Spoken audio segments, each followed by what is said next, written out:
시청자 여러분 안녕하십니까? 9월 7일 월요일 굿모닝 1부 시작합니다. 저는 이데일리 성주원이고요. 자, 지난 7월에 6개월 만에 순매수로 전환한 외국인 투자자들이 8월에는 다시 순매도로 돌아섰습니다. 금감원 발표에 따르면 외국인은 지난달 코스피에서 7,810억 원, 코스닥에서 2,850억 원을 순매도했습니다. 전체 시총 대비해서 외국인의 보유 비율은 30%로 낮아졌고요. 이는 4년여 만에 최저치입니다.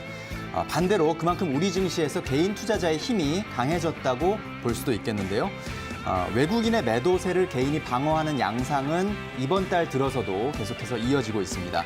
자, 지난주 후반 미국 증시 하락 이후에 주말을 보내고 개장하는 오늘 우리 장 흐름은 어떨지, 또 우리는 어떤 스탠스와 전략으로 대응하면 좋을지 지금부터 살펴보도록 하겠습니다. 글로벌 증시 마감 상황, 지난주 금요일 마감 상황을 김도원 캐스터가 정리해드립니다. 네, 글로벌 증시 브리핑입니다. 전거래일 뉴욕 증시는 기술주의 약세가 지속되면서 이틀 연속 하락세로 마감을 했습니다. 먼저 마감 지수 살펴보시면 다우 지수가 0.56% 하락하면서 28,133선에서 장을 마감했고요. 나스닥 지수가 1.3% 가까이 빠졌습니다. 11,313.13포인트에 또 S&P 500 지수는 0.81% 하락하면서 3,426.96포인트로 장을 마감했습니다. 3대 주요 지수 모두 소폭 상승세로 출발한 이후 이내 반락하면서 장중의 낙폭을 급격하게 키웠는데요. 특히 나스닥 지수는 장중 5% 이상까지 밀리는 모습을 보이기도 했습니다. 최근 기술주의 주가가 과도하게 오른 것에 대해서 일본 소프트뱅크가 최근 몇 달간 수십억 달러의 주식 콜 옵션을 사들였기 때문이다라는 보도가 나왔기 때문인데요. 이에 따라 기술주의 주가가 이상 과열됐으며 변동성이 커질 것이다라는 우려가 나오고 있습니다. 하지만 이날 발표된 8월 고용 지표가 시장 예상치보다 양호하게 나오면서 시장에 지지력을 제공했습니다. 8월 미국의 실업률은 전월 10.2%에서 지난달 8.4%로 줄어들었고요. 4달 만에 한 자릿수를 기록했습니다. 또한 비농업 부분 고용도 137만 1,000명 증가하면서 시장 전망치를 상회했습니다. 한편 이날 정부의 신규 부양책과 관련해서 마이크 펜스 미국 부통령은 민주당과 신규 부양책에 합의하지 않더라도 정부의 셧다운을 피할 수 있는 임시 예산안을 통과시키기로 합의했다라고 밝혔고요. 또 레리 커들로 국가경제위원장은 추가 부양책 도입이 꼭 필요한 것은 아니다라고 말을 했습니다. 이에 따라 이 신규 부양책에 대한 합의가 지연될 수 있다는 우려가 지속되고 있는 모습입니다. 또 코로나 백신과 관련해서도 엇갈린 소식이 나왔는데요. 미국의 백신 개발 관계자인 슬라우이 수석 고문은 11월 전에 백신이 준비돼서 일반에 공급될 가능성은 매우 적다라고 강조하는 발언을 했습니다. 이어서 유럽 증시 마감 상황도 보도록 하겠습니다. 유럽 증시 역시 뉴욕 증시 약세 여파로 이틀 연속 하락 마감했습니다. 특히 영국 증시는 노딜 브렉시트 우려가 겹치면서 4개월 만에 최저치를 기록했는데요. 영국 증시 먼저 보시면 0.88% 밀리면서 5,799선에서 장을 마감했고, 독일 증시는 1.65%까지 낙폭을 키웠습니다. 12,842.66포인트에 또 프랑스 증시는 0.89% 하락하면서 4,965.07포인트로 장을 마감했습니다. 다음으로 상품 시장 마감 상황도 보도록 하겠습니다. 국제유가 역시 뉴욕 증시의 급락과 또 수요 부진의 여파로 2달 만에 최대 낙폭을 기록했습니다. 간밤 3.8%까지 하락하면서 40달러를 붕괴하는 모습이었고요. 39.77달러로 장을 마감했습니다. 금값은 이날도 하락세를 이어갔는데요. 0.2% 하락하면서 1,934.3달러로 장을 마감했고, 전거래일 원달러 환율은 1.3원 오르면서 1,189.6원으로 장을 마쳤습니다. 여기까지 글로벌 증시 브리핑이었습니다. 네, 잘 들었습니다. 이어서 미국 현지에 나가 있는 이데일리 송일아 기자 연결해서 미국 증시 상황 좀 더 정리해 보겠습니다. 송 기자 안녕하십니까? 네, 안녕하세요. 자, 지난주 목요일에 이어서 금요일에도 뉴욕 증시가 조정을 받으면서 대세 하락 우려가 좀 고개를 들고 있는 것 같은데요. 월가 전문가들은 어떤 코멘트를 내놓고 있는지 궁금하고요. 금요일 장 전반적으로 정리를 해주시죠. 네, 지난 금요일 뉴욕 증시는 아찔한 롤러코스터 장세를 연출하면서 하락 마감했습니다. 오전까지는 나스닥 지수가 5% 넘게 밀리면서 이틀 연속 급락세를 보이는 듯했지만 오후 들어서 가파르게 반등을 하면서 낙폭을 상당 부분 만회했고요. 현재 시간으로 4일 뉴욕 증권거래소에서 3대 지수는 모두 1% 내외의 하락세를 기록했습니다. 결과적으로는 전날과 비교해서 낙폭이 크지는 않았지만 이 다우지수 같은 경우는 장중 등락폭이 1000포인트를 넘을 정도로 널뛰기를 한 하루였습니다. 이로써 다우지수는 이번 주 1.8%, S&P 500 지수는 2.3% 내렸고요. 나스닥은 3.3%의 주간 낙폭을 기록했습니다. 이날 시장은 기술주의 투매 현상이 이어지면서 전반적으로 불안한 모습을 보였는데요. 그나마 10% 아래로 떨어진 실업률 지표에 다소 안도하는 모습이었습니다. 물론 이 수치 역시 정부가 제공한 일시적인 일자리 증가에 기반한 것이라는 비판도 있었지만요. 어쨌든 월가 전문가들의 의견도 지금 대세 하락장이냐 아니냐에 두고 엇갈리고 있습니다. 먼저 낙관론으로는 최근의 하락장은 지극히 자연스러운 현상이면서 본질은 변하지 않았고 무엇보다 연준발 풍부한 유동성의 효과가 설사 시장이 드라마틱하게 빠진데도 이를 어느 정도는 상쇄해주는 역할을 할 것이라는 분석입니다. 케이스 러너 선트러스트 어드바이저리의 최고 마켓 전략가는 3월부터 시작된 현재의 상승장 이후에 5% 이상 급락장은 단 이틀뿐이었다면서 그간 강세 시장은 첫 9개월 동안은 보통의 서너 번의 급락을 겪는 경향이 있다면서 지금의 현상이 지극히 정상적인 것이라는 평가를 내렸고요. 반면 부정적인 시각의 전문가들은 이 앞으로 11월 대선과 또 독감 시즌을 앞두고 주식시장이 매우 불확실성이 크며 한두 번 더 계속해서 출렁일 수 있다고 경고하고 있습니다. 통상 9월은 약세의 달인데다가 오는 11월 3일 대선을 앞두고 10월 역시 험난한 조짐이 예상된다는 건데요. 크리스 셰넥 울프 리서치의 최고 투자 전략가는 9월 신학기가 시작되고 가을 플루 시즌까지 겹치면 코로나19의 재확산이 또 나타날 수 있고 이는 불확실성을 키우는 요인이 될 수 있다고 경고했습니다. 우선 이날은 업종별로 봤을 때 금융주가 0.8% 올라 최고 상승 업종을 기록했고요. 산업과 소재주는 0.1에서 0.2%대 소폭 상승했습니다. 하지만 이 세 업종을 제외한 전 업종이 하락했습니다. 커뮤니케이션이 1.9% 빠져 최대 낙폭을 보였고 내구 소비재 1.4%, 기술 1.3% 각각 하락했습니다. 종목별로는 먼저 기술주의 하락세가 이날도 이어졌는데요. 구글이 3.1%, 아마존 2.2%, 마이크로소프트 1.4% 각각 하락했습니다. 반면 장중 한때 8% 넘게씩 빠지던 애플과 테슬라는 각각 0.1%, 2.8% 상승 마감하면서 널뛰기 장을 보였습니다. 이날 오후장의 반등은 은행주와 일부 제조업 주식이 주도했는데요. 뱅크 오브 아메리카가 3.5% 올랐고 JP모건 체이스와 시티그룹도 나란히 2%씩 상승했습니다. 실업률 하락과 코로나19 백신 개발 기대감에 항공주와 크루즈들의 상승도 눈에 띄었는데요. 보잉 1.4%, 유나이티드 에어라인 2.2%, 사우스웨스트 에어라인 1.7% 각각 올랐고요. 노르웨이 크루즈라인이 4.5%, 로열 캐리비안 그룹도 2.5%의 상승률을 기록했습니다. 한편 오는 7일을 미국 노동절 연휴로 뉴욕 증시는 휴장합니다. 지금까지 미국 현지에서 송일아였습니다. 네, 잘 들었습니다. 자, 월가 전문가들도 의견이 엇갈리고 있습니다. 낙관론과 비관론 엇갈리고 있는 상황 속에서 투자자 여러분들께서는 계속해서 시장 흐름에 주목하시고 뉴스를 잘 파악하셔야 될 것 같습니다. 자, 이런 상황에서 오늘 장 어떻게 대응하면 좋을지 전문가의 조언을 들어보도록 하겠습니다. 유진투자증권 명동지점 김영재 부장 전화 연결되어 있습니다. 부장님 안녕하십니까? 네, 안녕하십니까? 자, 국내에 영향을 줄 만한 글로벌 증시 주요 포인트부터 짚어주시죠. 네, 지난 금요일 글로벌 증시는 미국 증시가 장 초반부터 급락하는 것에 대한 영향을 받아서 전반적으로 약세로 마감했는데요. 특히 미국 나스닥의 경우 대역 기술주 투매 현상이 반복되면서 장 초반 지수가 5% 하락한 이후 반등이 나오면서 결국 1%대 하락 마감했습니다. 이날 시장을 하락하게 만든 원인은 여러 가지가 있는데요. 일본 소프트뱅크가 한 달여 전 40억 달러 규모의 나스닥 콜 옵션을 매수하고 주식도 매수함으로써 최근 펀더멘탈과 관계없이 기술주 랠리가 나온 원인으로 밝혀지면서 전반적인 불안 심리가 확산된 감이 있었습니다. 또 하나 미국 10년물 금리가 다시 상승함으로써 유동성 회수에 대한 불안감이 나타났는데 10년물 금리가 상승한 것이 여러 가지 원인이 있겠지만 실업률이 예상보다 개선된 것도 하나의 원인이 되었을 것으로 파악하고 있고 대규모 국채 입찰을 앞두고 있다는 점도 금리 상승의 주요 원인으로 파악되고 있습니다. 미국 8월 실업률은 시장 예상치보다 개선된 8.4%를 기록했는데 일시적인 정부 부분 고용 급증이 원인일 수 있어서 지속적으로 개선될 가능성은 크지 않을 것으로 판단하고 있습니다. 이날 주식시장은 하락했지만 안전자산 선호 현상은 나타나지 않았는데요.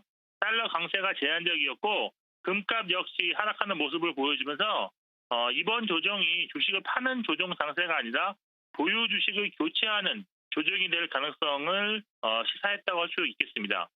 실제 최근 경기 민감주들의 반등이 나타나고 있는데 이날 역시 여행주, 항공주들이 크게 상승했고 금리 상승의 수혜 업종인 은행 업종이 상승하였습니다.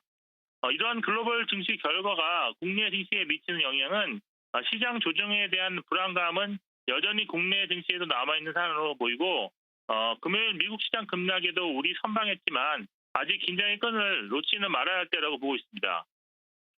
자, 이런 상황에서 오늘 우리 증시 어떻게 움직일 것으로 예상하십니까? 네, 오늘 국내 증시 방향성을 예측해 본다면 일단 글로벌 증시가 하락 마감했지만 낙폭을 대부분 만회했고 MSCI 한국 지수 ETF는 오히려 0.7% 상승 마감했다는 점에서 국내 시장 소폭 플러스권에서 시작할 가능성이 높습니다. 그리고 오후로 갈수록 국내적 요인들이 부각되면서 지난 금요일처럼 우상향 흐름이 나타날 가능성이 높다고 보입니다. 우호적인 국내적 요인으로는 지난 주말 코로나 확진자 증가세가 멈추고 나흘 연속 100명대 확진자 증가를 기록했다는 점이 가장 크게 부각될 수 있을 것으로 보고 있습니다. 그리고 지난 금요일 국내 시장을 받쳐주었던 그린 뉴딜 관련 정책주들이 또다시 강한 흐름을 보일 가능성이 있기 때문에 전반적인 상승 흐름을 이끌 것으로 기대하고 있습니다. 결국 코로나19에 대한 불안감 해소 및 정부 정책에 대한 기대감이 나타날수록 최근 강했던 그 언택트 종목들보다는 컨텐트 업종이 상대적으로 강해지는 흐름이 나타날 수 있습니다. 특히 컨텐트 종목들 중에서 정부 정책 수혜주가 많다는 점 역시 전반적인 컨텐트 종목들의 투자 심리를 호전시킬 수 있다고 보입니다. 투자 전략은 아직 지수 조정이 다 끝났다고 보기 어렵다는 점에서 현재 확보하신 현금 비중은 그대로 유지하는 것이 유리하다고 보입니다. 다만 현재 포트폴리오 내에서 성장주에 대한 비중은 일부 축소하시고 컨택트, 즉 경기 민감주 중에서 실적이 개선될 것으로 기대되는 종목들로 교체 매수하시는 것이 좋다고 판단하고 있습니다. 이것은 오늘뿐만 아니라 시간이 흐를수록 콘텐트 종목에 대한 관심이 높아지는 것이 당연하기 때문에 중기적인 전략도 될 수 있습니다. 단기적으로 주목하셔야 될 업종은 여행, 항공, 은행, 보험업에 대한 관심을 좀 높이실 필요가 있다고 보입니다. 네, 말씀 잘 들었습니다. 감사합니다. 네, 감사합니다. 자, 보유 주식을 파는 장세라기보다는 보유 주식을 교체하는 장세로 이해하시는 것이 좋겠다라는 의견이었고요. 정책 관련주 강세 예상했고 또 언택트보다는 컨택트의 비중을 좀 확대하는 쪽에 전략이 유효할 것이다라는 의견이었습니다. 자, 잠시 후 업종 공략 업앤다운에서는 상승이 기대되는 업종과 하락이 예상되는 업종을 살펴보고요. 오늘의 핵심 공략주까지 짚어보도록 하겠습니다.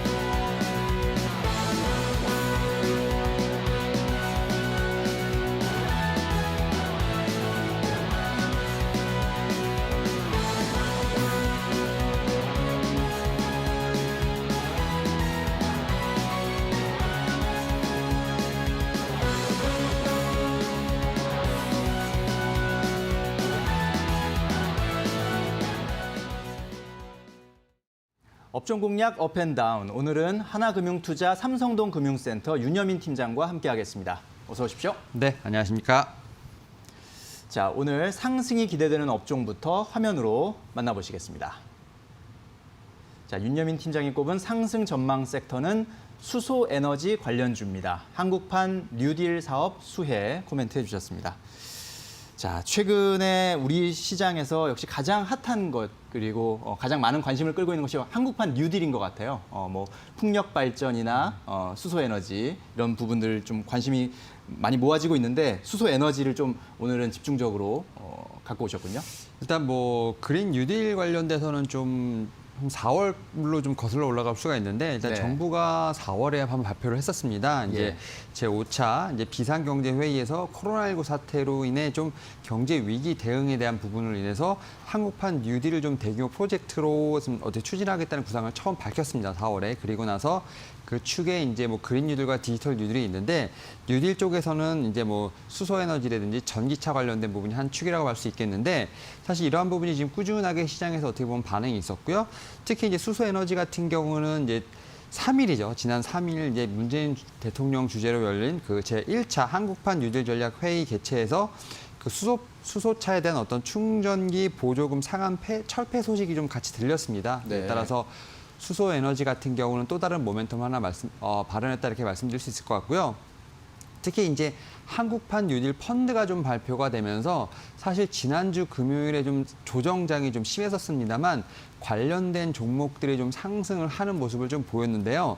특히 이제 말씀하셨던 것처럼 뭐 풍력이라든지 이제 뭐 태양광, 수소 관련된 종목에 상당히 급등락이 좀 있었습니다라고 말씀드릴 수 있을 것 같은데 뭐 효성중공업이라든지 그다음에 이제 현대에너지솔루션, 그다음 뭐 CS 윈드 같은 이제 종목들의 급등이 좀 있었다고 좀 말씀드릴 수 있을 것 같습니다. 특히 이제 하나그룹 같은 경우는 이제 그린 뉴딜의 어떤 핵심 그룹으로 떠오르면서 하나그룹 역시 상당히 좀 좋은 모습을 좀 보였는데 일단 오늘 한국거래소에서 이제 뉴딜과 관련된 선도기업으로 구성된 이제 K 뉴딜 지수가 좀 발표가 될 것으로 예상이 되고 있습니다. 뭐 네. 크게 이제 배터리, 바이오, 그다음 인터넷 게임 업종을 좀 기반으로 해서 좀 발표가 되고 있는데 일단 이런 부분들을 통해서 계속해서 좀 관련된 종목들의 상승이 이어질 것으로 판단되고 있는데 제가 이제 수소 에너지를 이제 콕 집어서 말씀드리는 이유가 뭐냐면 네. 10월 중에 이제 탄소 효율 관련돼서 이제 그린 뉴딜 지수가 또 하나 발표될 것으로 예정이 돼 있습니다. 예. 이제 수소 에너지와 관련돼서는 계속해서 지금 정부 정책과 관련된 부분들, 그다음에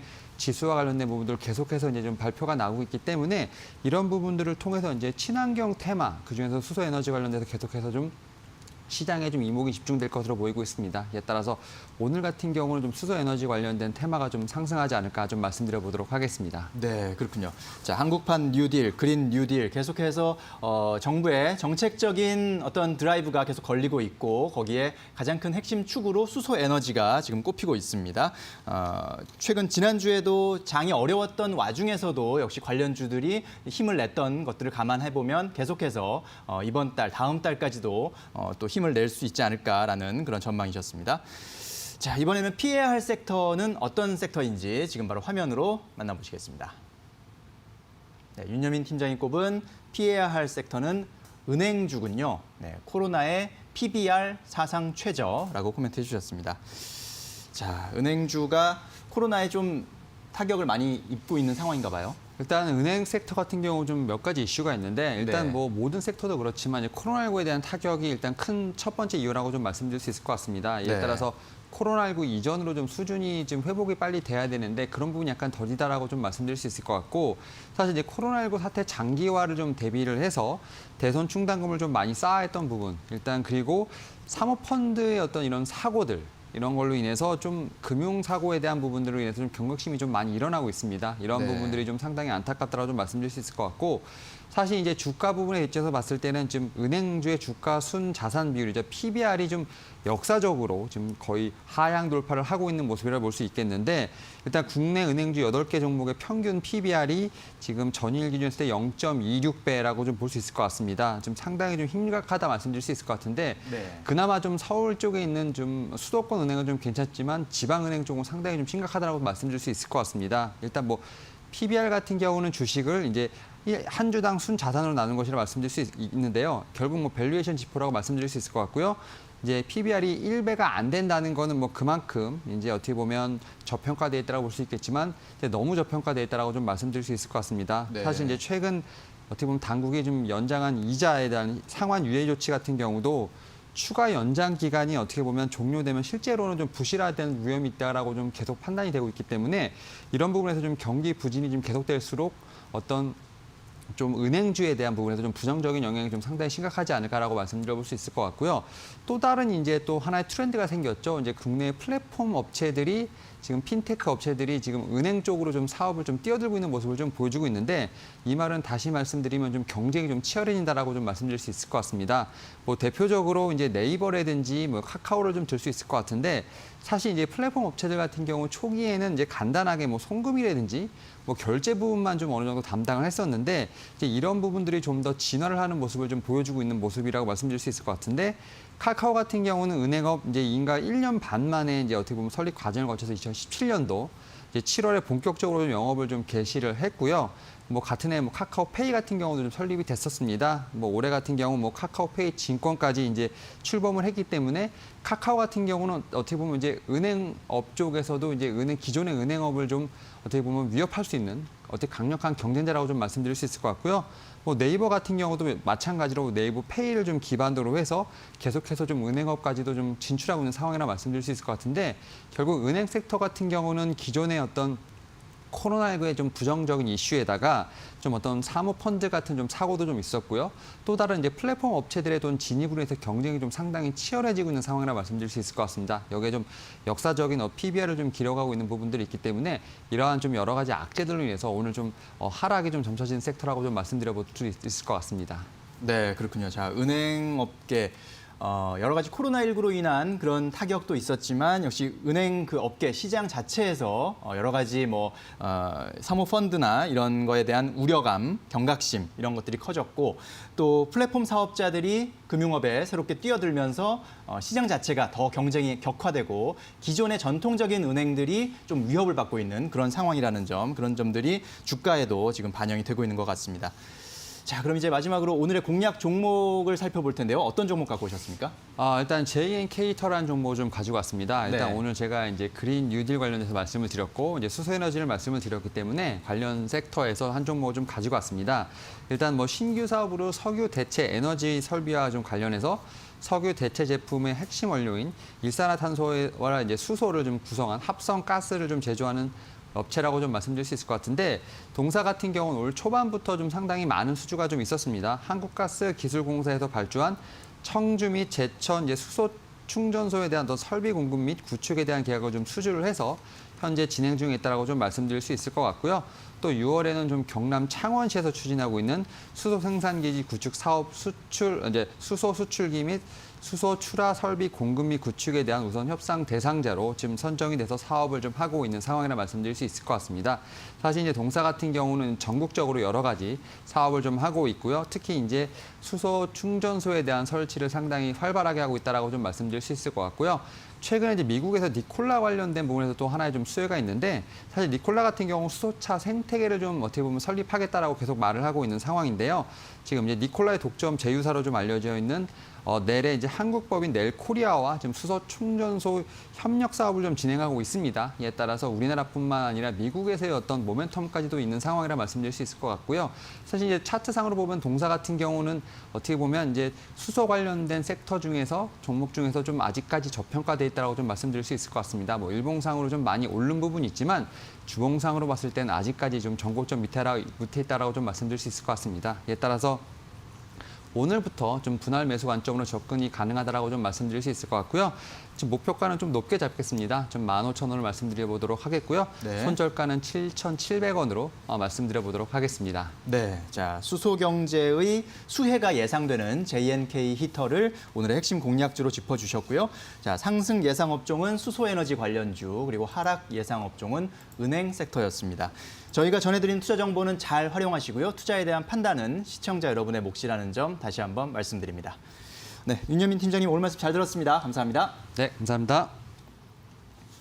자, 잠시 후 집중 분석 이슈타임에서는 뉴욕 증시가 최근 이거래일 조정을 받고 국내 증시도 지난주 금요일 하락 마감한 상황에서 이 주식시장의 흐름이 바뀌었는지 또 투자 전략은 어떻게 가져가야 할지 등에 대해서 살펴보도록 하겠습니다.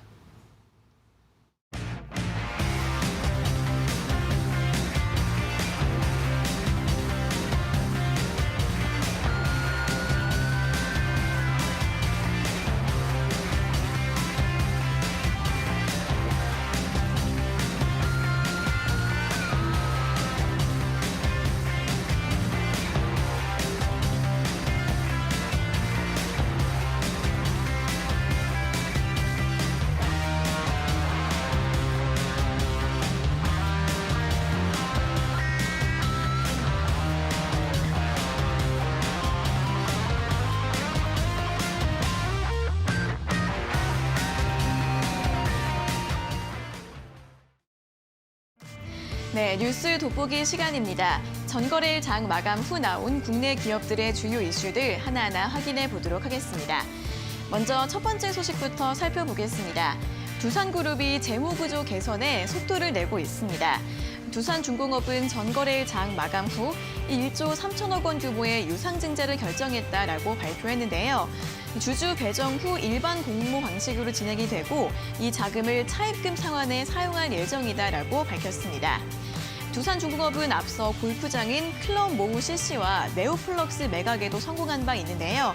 이번 유상증자도 결정하게 되면서 연내 1조 원 규모 자본 확충안을 순조롭게 이행하고 있습니다. 또 여기에 더해서 두산 솔루스와 모트롤 사업부의 매각 계약도 체결했다고 하는데요. 두산 솔루스의 지분 18.05%를 스카이레이크 인베스트에 2,382억 원에 매각할 예정이고요. 또 모트롤 사업부는 소시어스 웰투시 컨소시엄에 4,530억 원에 매각할 예정이라고 합니다. 이렇게 두산그룹 경영 정상화에 박차를 가하고 있는 모습인데요. 오늘장 두산그룹주들의 주가 흐름 주목해 보셔야 할 것 같습니다. 이어서 두 번째 이슈 확인해 보도록 하겠습니다. 공정거래위원회가 네이버 서비스의 독과점 남용 문제에 대해서 제재에 나섰습니다. 부동산 매물 정보 제공 시장에서 시장 지배적인 지위를 활용해 카카오 등 경쟁사를 배제했다라는 내용인데요. 네이버가 부동산 114 등 부동산 정보 업체와 계약을 체결하면서 이 네이버에게 제공한 부동산 매물 정보를 제3자에게 제공하지 못하도록 한 행위라고 하고요. 이에 따라 공정위는 과징금 10억 3,200만 원을 네이버에게 부과할 방침이라고 합니다. 하지만 이에 대해서 네이버는 강력하게 반발을 하고 있는데요. 오히려 카카오가 네이버의 확인 매물 정보를 별도의 비용이나 노력 없이 받으려고 했다라고 주장을 하고 있고요. 앞으로 소송에 들어갈 예정이라고 합니다. 이 소식이 주가에 미치는 영향이 있을지 관련 소식들 참고해 보시면 좋을 것 같습니다. 다음으로 세 번째 이슈 확인해 보도록 하겠습니다.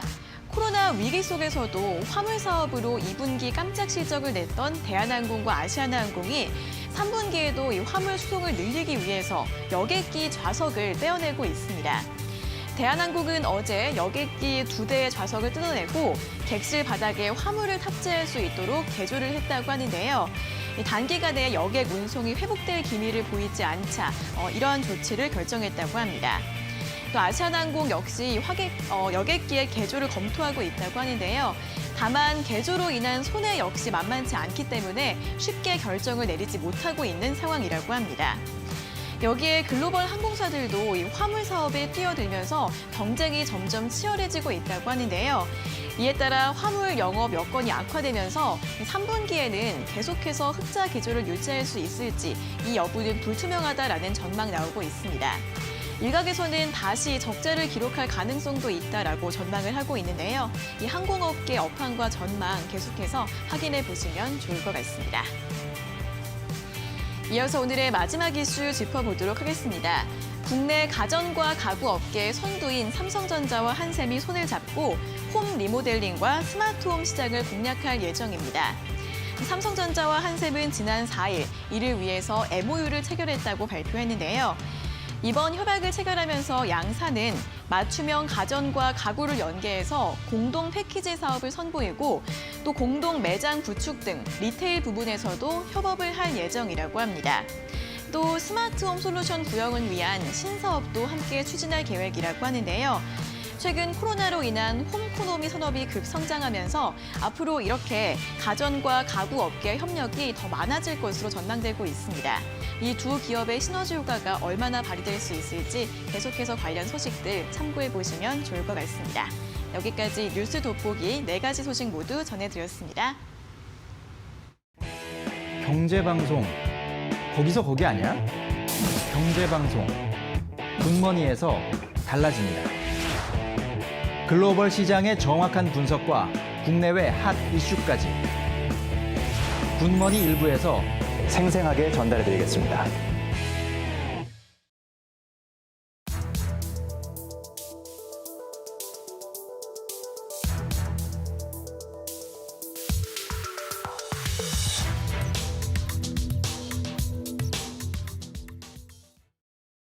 집중 분석 이슈타임 시간입니다. 오늘은 이데일리 이정훈 기자와 이야기 나눠보도록 하겠습니다. 안녕하십니까? 안녕하세요. 자, 먼저 오늘 이슈와 관련한 뉴스부터 화면으로 만나보시겠습니다. 자, 이데일리 기사인데요. 테슬라, 애플 등 미 기술주 급락, 대세 하락 vs 단기 조정이라는 제목입니다. 코로나19 이후 이례적인 미국 증시 폭등장을 견인하던 기술주들이 롤러코스터를 타면서 월가가 촉각을 곤두세우고 있다. 20여 년 전 닷컴 버블 때 등장했던 대세 하락장에 진입했다는 관측과 단기간 내에 급격히 오른 데 따른 일시 조정일 뿐 과도한 비관론은 이르다는 진단이 맞서고 있다라는 내용입니다. 자, 개인 투자자들의 주식시장 관심이 커지면서 국내 증시뿐만 아니라 해외 증시, 특히 미국 주식에 투자하는 분들이 많이 늘었고 또 계속해서 늘고 있는데요. 그동안 뉴욕 증시를 이끌었던 기술주를 중심으로 최근 꽤 큰 폭의 조정이 있었습니다. 이 단기 조정 현상인지 아니면 대세 하락 국면인지 살펴보도록 하겠습니다. 자, 최근 2거래일 연속 뉴욕 증시가 하락 마감을 했습니다. 특히 기술주 하락이 좀 두드러졌어요. 네, 그렇습니다. 지금 거칠 것 없이 올라갔던 나스닥 지수가 이틀 동안 700포인트 폭락을 했거든요. 상승 하락률로 보니까 6.2%예요. 하루 평균 한 3%가 넘는 하락세를 이틀째 꾸준히 이어갔다.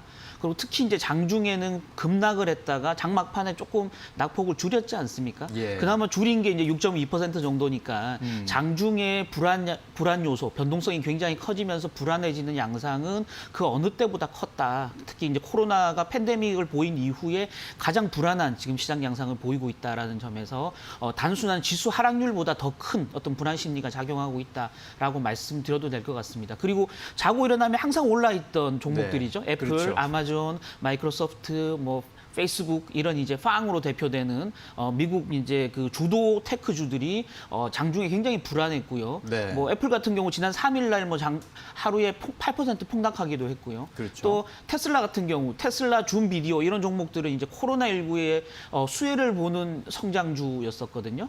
테슬라 같은 경우는 지난 4일 금요일장에는 장중에는 플러스를 약간 돌아서긴 했습니다만은 장 마감 이후에 시간 외에서 또 폭락을 했거든요. 네. 줌 비디오 같은 경우는 하루에 주가가 20% 폭락하기도 했고요.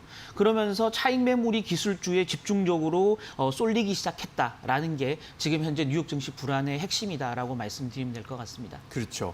자, 일단은 조정이 이틀 연속 나타나긴 했습니다만 그래도 그동안 꽤 많이 올랐잖아요. 그렇죠. 그죠? 예. 네, 그래서 맞습니다. PBR도 상당히 높은 상황일 텐데요. 예, 맞습니다. 지금 테슬라 같은 경우 지금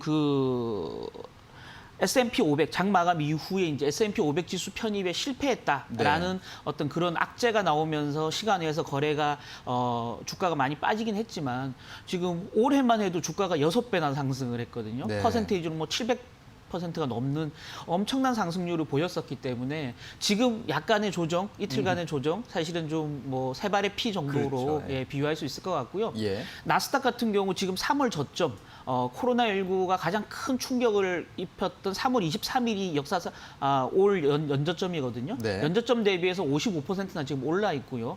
특히 이제 빅5에 들어가는 테크주 같은 경우는 80%나 올라 있는 상태거든요. 예. 그래서 나스닥 100 종목의 빅5를 제외한 다른 종목과의 상승률 괴리가 40%포인트 이상 차이가 나고 있는 상황입니다. 따라서 많이 올랐기 때문에 빠지고 있다, 조정을 받고 있다라고 이해하면 될 것 같고요. 예. 아직까지 대세 상승, 지금까지 보였던 추세 상승이 흔들릴 정도의 하락세라고 말하기는 너무너무 이른 시점이다라고 보면 될 것 같습니다. 네. 자, 아직까지 대세 상승이 흔들릴 정도의 그런 하락은 아니다라는 말씀은 그러면 아직 그 대세 하락은 아니다라고 받아들여야 되는 건지 아니면 아직 시작도 안 한 것이다라고 받아들여야 되는지 어떻게 해석을 해야 되는 겁니까? 네, 굉장히 미묘한 질문을 주셨는데요. 저는 두 가지 다 가능성이 있다라고 사실은 이해합니다. 예. 지금 빅5 테크주의 PER 이 지금 44배 정도 되거든요. 이게 닷컴 버블, 1999년, 2000년도에 있었던 닷컴 버블 때 최고치인 50배에 거의 육박하고 있는 상황입니다. 네. 다만 그때와 지금의 차이점은 뭐냐? 그 당시에 시세를 주도했던 테크주들, 닷컴 버블 때 테크주들은 네. 말 그대로 향후의 사업에 대한 기대만으로 올랐던 종목들이라면 지금 나스닥 상승에 이끌고 있는 종목들은 실제 전 세계에서 가장 돈을 잘 벌고 있는 기업들, 매출과 수익성이 가장 좋은 기업들이고요. 그렇죠. 실제 지금 사업 성과가 나타나고 있고 앞으로 사업에 지속적으로 투자를 해오고 있는 기업들이거든요. 그런 면에서 보면 2000년 닷컴 버블 때처럼 허망하게 무너질 가능성은 전혀 없다라는 거죠. 네. 다만 아까 모두에 말씀드렸듯이 밸류에이션 자체가 너무 높다라는 어떤 부담감이 있고요. 또 이 코로나19 국면이 굉장히 길어지는 상황에서 코로나19의 단기 충격 이후에 가파르게 상승했다라는 단기 상승에 대한 부담감들이 지금 좀 작용하고 있다라고 이해하면 될 것 같습니다. 네, 그렇죠. 많은 분들이 이제 그 기술주의 급등을 이제 과거 20년 전에 닷컴 버블과 많이 비교를 하시곤 하는데 네. 그 당시 닷컴 버블 때 뛰었던 그 상승폭을 아직 다 따라잡지 못했다. 그렇기 때문에 더 올라갈 가능성이 있다라고 이제 말씀하시는 분도 있고 또 네. 아까 말씀하셨던 대로 그 당시에는 뚜렷한 실적도 없이 그렇게 올랐는데 맞습니다. 지금은 실적도 좋으면서 올랐기 때문에 더 힘이 있는 것이다. 이렇게 말하는 경우도 네네. 있고 다만 그 당시도 버블이라는 이름이 붙었듯이 거품이었지 않습니까? 네네. 그렇기 때문에 지금도 버블로 볼 수 있다라 하는 또 그런 비관론도 있을 수 있고요. 자, 그렇다면 이런 상황에서 최근의 기술주 조정을 어떻게 바라봐야 하는지 이 부분을 좀 해석을 좀 해주시죠. 예, 두 가지 요소로 좀 나눠봐야 될 것 같습니다. 첫 번째는 조금 단기적으로 일시적 요인들이 존재하고요, 조정 요인이 존재하고요. 또 하나는 아직 전망을 확실히 할 수는 없겠습니다만은 조금 구조적으로 뭔가 변하고 있다라는 네. 두 가지 요소가 따로 있다라는 거죠. 그래서 둘 중에 어느 쪽에 좀 더 비중이 높으냐에 따라서 이 조정이 좀 더 길어질 수 있느냐 아니면 단기에 끝나느냐가 결정될 수 있다라는 겁니다. 그래서 예. 찬찬히 좀 설명을 드리면 일단 단기적인 요소는 이런 부분입니다. 수급상 변수가 있었다는 거죠. 지금 뉴스를 통해서 많은 분들이 보셨겠지만 최근에 이제 이 공유 경제나 다른 IT 업종들의 그 투자에서 엄청난 손해를 봤던 손정희 씨가 이끌고 있는 소프트뱅크가 네. 이끌고 있는 비전 펀드가 엄청난 손해를 봤거든요. 근데 그 손해를 만회하기 위해서 지금 뉴욕 증시의 대형 테크주들 콜옵션을 집중적으로 매수했다라는 뉴스가 들리지 않습니까? 네. 우리 돈으로 9조 원이 넘는 예. 엄청난 돈을 이 콜옵션에 지금 매수를 했다라는 거거든요. 그래서 이게 이제 사실은 뒤에서 보이지 않는 고래가 그동안 이 테크주들 가격을 끌어올렸다라는 게 이제 지금 시장의 관측이고요. 네. 그에 따라서 만약에 이 콜옵션 옵션 만기가 끝나고 나면 이걸 매도해버리면 주가가 폭락하지 않을까라는 우려감들이 지금 일시에 시장에 작용했기 때문에 네. 불안 심리로 투자자들이 조금 매도를 나섰다. 이건 이제 마찰적 요인이죠. 일종의 일시적인 수급 요인이라고 좀 악재라고 볼 수 있을 것 같고요. 예. 또 하나는 이제 일시적인 요인은 바로 테슬라죠. 말씀드렸던 대로 주요 테크주 가운데서도 테슬라가 너무 가파르게 올라갔고요. 특히 이제 그 배후에는 테슬라가 4분기 연속으로 영업 흑자를 오랜만에 처음으로 기록하면서 S&P 500 지수 편입이 될 거야. 네. 그러면 수급상으로 많은 기관들이 테슬라 주식을 편입을 해야 되니까 주가가 더 급등할 거야라는 기대감들이 있었거든요. 근데 네. 그 기대가 꺾이는 요소가 좀 전체적인 테크주의 심리를 좀 악화시켰다라는 점에서 보면 두 가지 일시적 요인이 만약에 이 테크주를 끌어내렸다 그러면 조금 있으면 반등할 가능성이 충분히 있다라고 예. 보여지는 겁니다. 네. 다만 이제 그 반대측 요소가 또 있는 거죠. 좀 구조적으로 뭔가 변하고 있다라는 거죠. 즉 이제 기술주 하면 대표적인 성장주로 우리는 스타일 투자에서 얘기하는데요. 성장주는 저금리를 먹고 사는 종목입니다. 왜냐하면 금리가 굉장히 낮을 때 지금 네. 현재 돈의 가치가 사실 별 의미가 없어지거든요. 그래서 향후에 얼마만큼 돈을 버느냐에 따라서 투자의 어떤 종목을 결정해야 되는데요. 그래서 항상 저금리 국면 또 지금같이 실질금리가 마이너스인 국면에서는 성장주가 굉장히 부각되기 마련인데요. 최근 전체적인 인플레이션이 약간 위로 미국 쪽 같은 경우는 인플레이션이 위로 올라가고요. 또 기대 인플레가 살아나면서 시장금리가 위로 올라가고 있거든요. 예. 지금 10년 만기 미 국채 금리가 한 사흘째 계속 올라가면서 수익률 곡선이 굉장히 가팔라지고 있는 상황입니다. 전체적으로 이제 성장주에 대한 기대감이 조금씩 꺾이는. 그래서 시장 금리가 위로 계속 올라간다 그러면 성장주에 대한 기대감이 완연히 꺾일 가능성이 충분히 있다라고 좀 보여지는 상황이고요.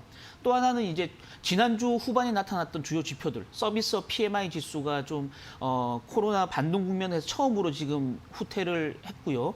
또 여러 가지 이제 그 고용 지표들.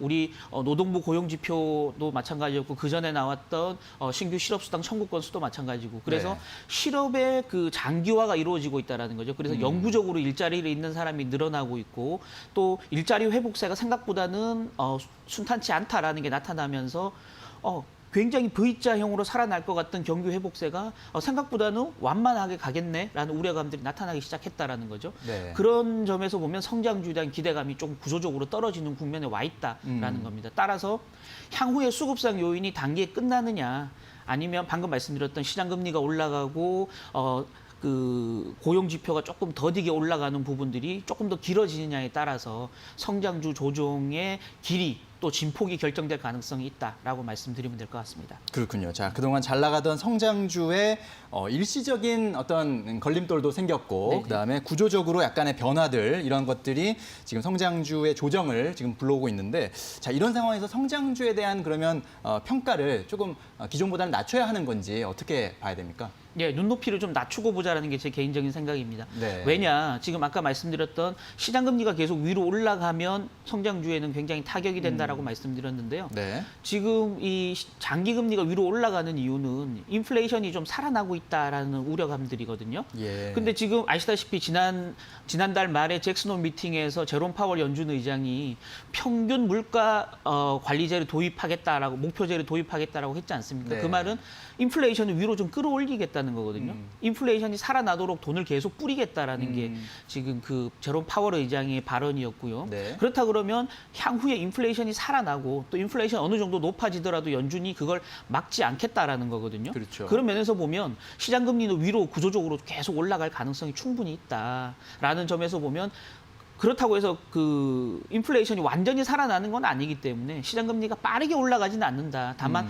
완만하게 위로 올라간다라고 본다 그러면 성장주에 대한 기대감을 눈높이를 조금은 낮춰볼 필요가 있다. 예. 그렇다고 성장주가 주도하던 시세 흐름 자체가 완전히 꺾이지는 않겠다라는 게 제 개인적인 생각이지만 성장주가 일방적으로 멱살을 잡고 하드캐리 하듯이 시장을 끌고 가는 양상은 더 이상 나타나지 않을 가능성이 있다라는 거죠. 네. 따라서 성장주 비중을 조금 줄이자라는 거죠. 만약에 미국 주식에 투자한다 그러면 팡 주식을 조금 줄여야 된다라는 거고요.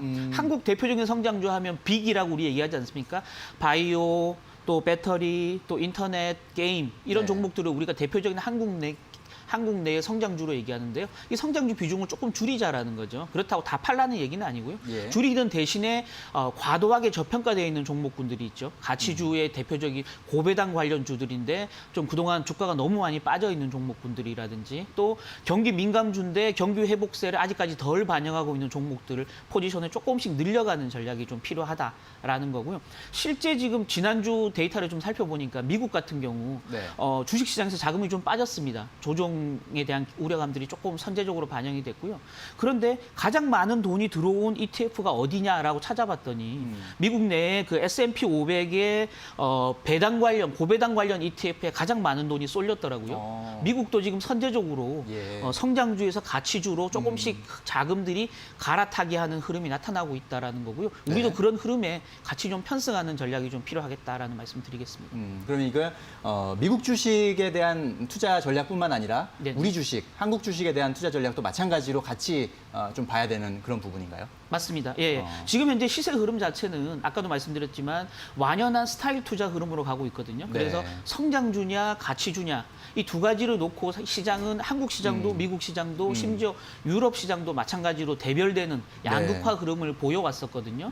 그렇다 그러면 자금 흐름 자체 또 미국 시장이 한국에 영향을 미치는 어떤 상관관계 이런 것들을 감안했을 때는 한국에 대한 투자, 미국에 대한 투자를 동일한 스타일로 가져갈 필요가 좀 있겠다라는 거고요. 그런 면에서 보면 포트폴리오를 이제 조금 조정해야 되는 시점이 왔다라고 이해하면 될 것 같습니다. 네, 알겠습니다. 자, 그동안 증시를 이끌어왔던 성장주의 일시적인 어떤 요인 그리고 구조적인 요인 어떤 변화가 조금 나타나고 있는 것 같습니다. 이런 상황에서 성장주에 대한 눈높이를 조금 낮추고 다만 성장주와 가치주의 균형을 조금 더 맞춰가는 그런 단계로 생각하시면 좋을 것 같습니다. 오늘 말씀 잘 들었습니다. 감사합니다.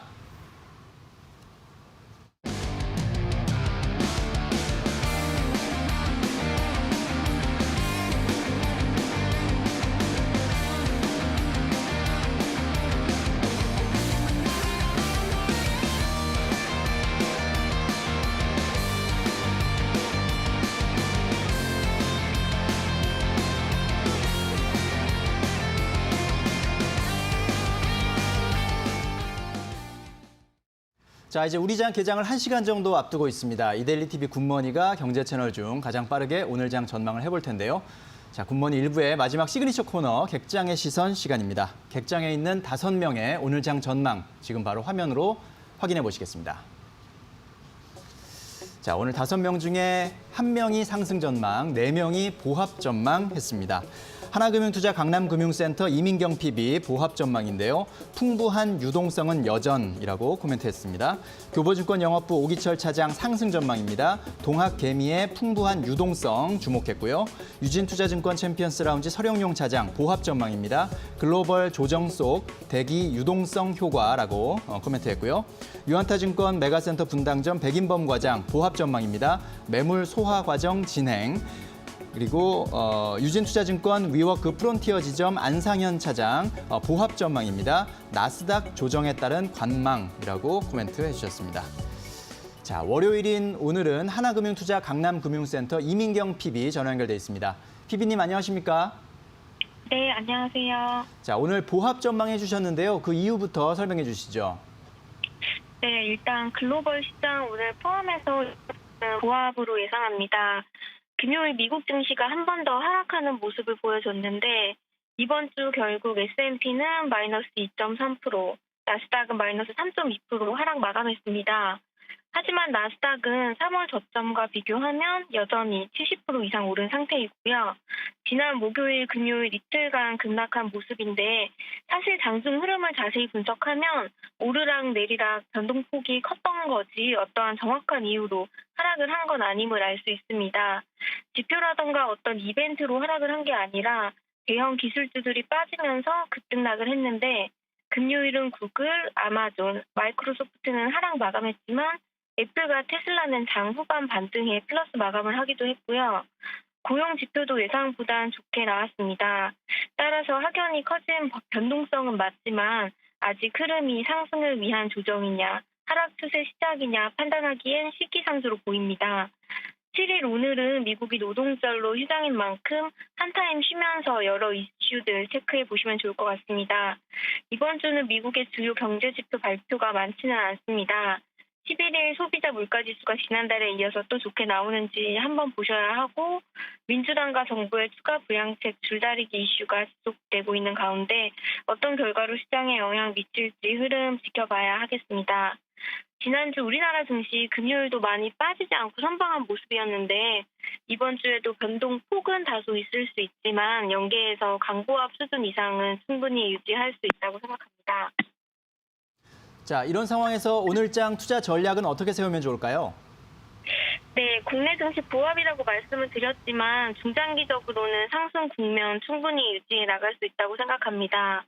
이번 주는 일단 2.5단계 거리두기 연장이 되었는데 매일매일 발표되는 확진자 수 발표가 증시에는 중요한 영향을 끼칠 것 같고 지난주에도 말씀드렸지만 단기간에 급등한 증시에 마침 조정이 필요한 상황이기 때문에 최근 미국 증시 조정과 더불어 국내 증시가 잠시 쉬어갈 수 있는 충분한 구실이 될 수 있겠습니다. 현재 외국인이 많이 팔고 있는 장세임에도 불구하고 우리나라 개인 주도의 장세가 지속되고 있습니다. 맞춰서 정부의 뉴딜 펀드 발표가 있었는데 2차 전지, 바이오, 풍력, 게임 등 섹터는 수급적으로도 앞으로 좋아질 수 있기 때문에 관심 가지시면 좋겠습니다. 마지막으로 코로나 이슈, 이게 단기간에 해결될 문제는 아니니 백신과 치료제, 진단키트 관련해서는 변동폭은 있겠지만 꾸준히 포트폴리오에 담아가시는 전략도 추천드릴 수 있겠습니다. 당분간은 변동폭 큰 시장 모습 보여주겠지만 위기를 기회 삼아서 적절한 투자 전략 유지해 나가시길 바랍니다. 감사합니다. 네, 오늘 말씀 잘 들었습니다. 감사합니다. 자, 9월 들어서 조금 시장 흐름에 변화가 나타나고 있는 만큼 이럴 때일수록 좀 신중하게 잘 판단하셔야 될 것 같고요. 자, 굿모닝 1부는 여기서 마치도록 하겠습니다. 잠시 후 2부에서는 김호수, 이지혜 앵커가 여러분을 찾아갑니다. 채널 고정하시고 저는 내일 아침에 다시 인사드리도록 하겠습니다. 분산 투자, 장기 투자 잊지 마시고 성공 투자 기원하겠습니다. 오늘도 파이팅 하십시오.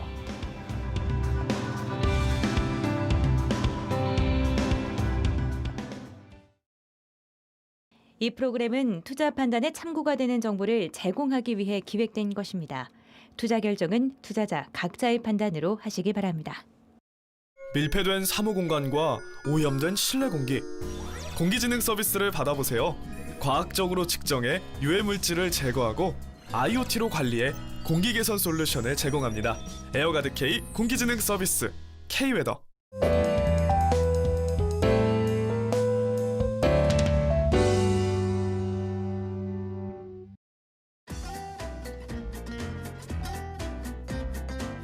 반갑습니다. 온라인 증권 방송 이데일리온에서 개인 투자자들을 위해서 수급과 테마주 중심으로 투자 전략을 주고 있는 머니킴 이난희 전문가입니다.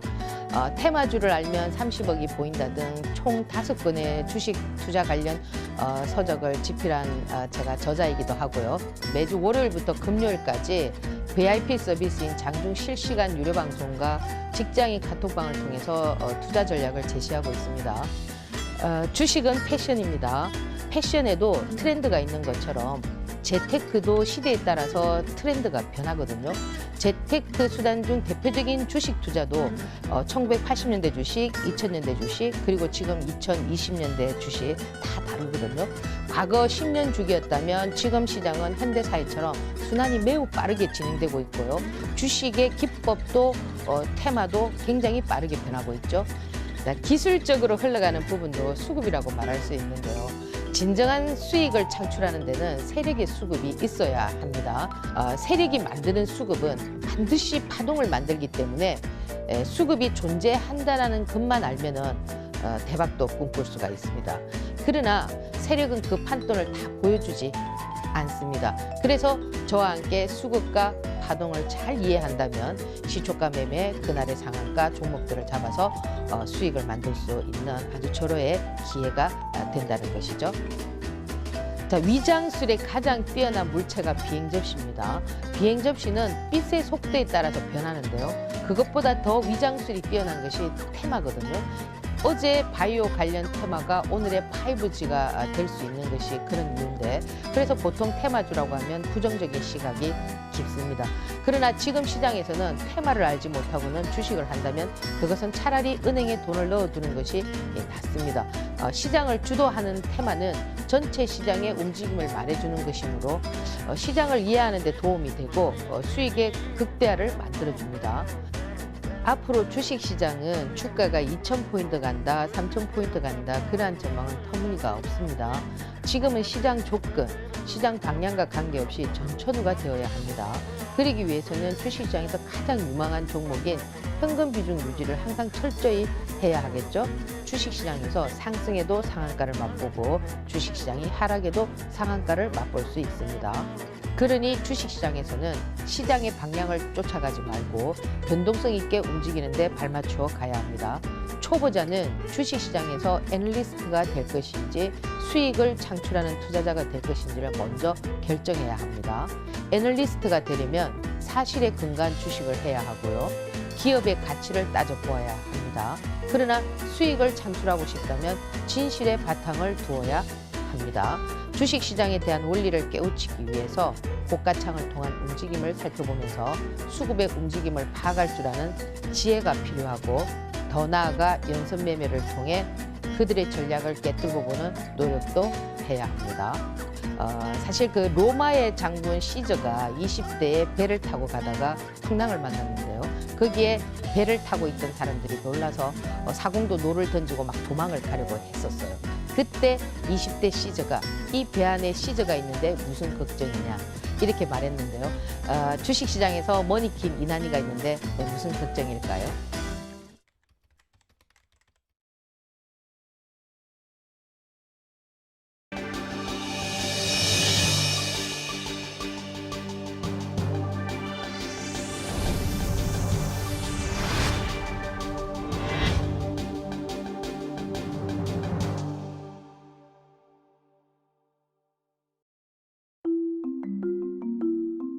Coming up.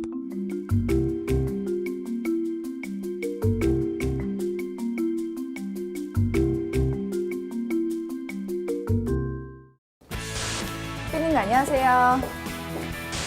지혜 씨는 주식 정보 프로그램이 뭐라고 생각하세요? 공장? 네? 공장이요? 네, 저는 주식 방송은 공장이라는 생각이 들더라고요. 시청자들을 위해서 양질의 증권 정보를 생산하기도 하고 매일매일 공장이 돌아가잖아요. 그러니까 매일 시청자분들에게 신속하고 정확한 정보를 전달해서 주식 공장이 아닐까라는 생각이 드네요.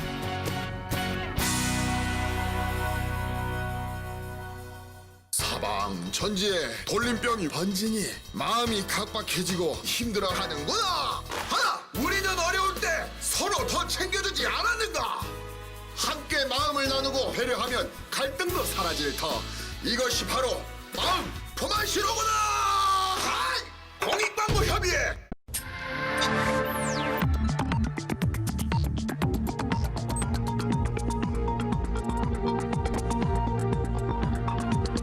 MG 새마을금고 보험이니까 보험 부담 덜어줘서 믿지. 아이 걱정 줄여줘서 믿지. 노후까지 든든해서 믿지. MG 이래서 믿지. 이래서 MG. 믿음을 당신 곁에. MG 새마을금고 보험. 고마워요. 지켜줄게. 힘들었지? 어부바 신협이 든든한 금융의 힘으로 당신을 어부바하겠습니다. 평생 어부바 신협. 아빠가 운동을 시작했다. 다녀올게. 아빠! 좋은 일 있어? 있지. 삼성화재. 보험이 왜 거기서 나와? 삼성화재 건강보험은 보장은 물론 걸음수만큼 돌아오는 포인트 혜택. 그래서 매일매일 당신에게 좋은 보험. 삼성화재. 건강해져서 건강보험인가? 응? 네, 스카이라이프. TV 인터넷 결합하면 여기는 얼마 주고 저기는 얼마 주고. 요것만 쫙 깎아주면 안 돼요? 된다고 해주게. 월 19,800원. 스카이라이프.